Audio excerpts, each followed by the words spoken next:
Alright, so now we're going to look at the next query, which is retrieve the total cost of orders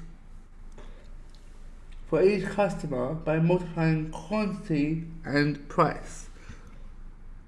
So, the query, we need order table and maybe customer table. And we'll close it. Now resize them.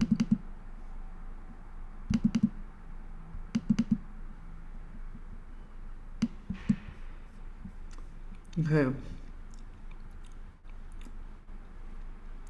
So maybe we'll get their name. And then we will get the order ID and the product and the quantity and the price.